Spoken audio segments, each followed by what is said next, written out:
অভয়ার নৃশংস হত্যার প্রতিবাদে আমার একটি ছোট্ট প্রতিবাদী চিঠি কবিতা লিখেছি।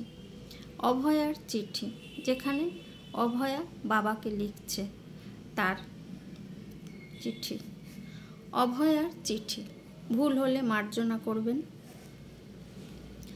বাবা, কেমন আছো তুমি? আমি সব দেখছি বাবা, কেমন করে কাঁদছো তুমি আমার তরে। কেঁদো না বাবা, আমি আছি তোমাদেরই চারিপাশে।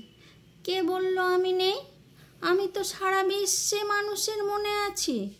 দেখছো না বাবা, আমাকে সারা বিশ্বের মানুষ আমার প্রতিটা রক্তের বিন্দুর ফোঁটা ফোঁটা দিয়ে বিশ্বে ছড়িয়ে দিয়েছে।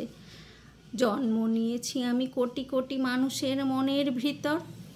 খুঁজে দেখো বাবা, আমি আছি স্বর্গ, মর্ত্য, পাতাল, যেখানে দেখবে সেখানেই পাবে আমাকে। বাবা, আমি বেঁচে থাকবো, বেঁচে থাকবো বাবা। মানুষের মনের ভিতর সে যে অনেক বড় পাওয়া, অনেক বড় বেঁচে থাকা।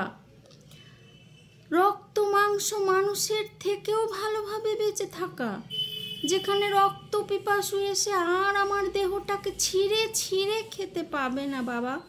আমি তো একটা রক্ত মাংস দেহ ত্যাগ করে কোটি কোটি অভয়া হয়ে জন্মে গেছি বাবা।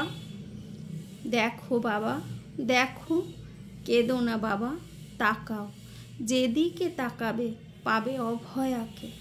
আমি আছি বাবা, আমি আছি বাবা, আমি আছি। ভালো থেকো। ইতি তোমাদের বিশ্ববাসীর অভয়া।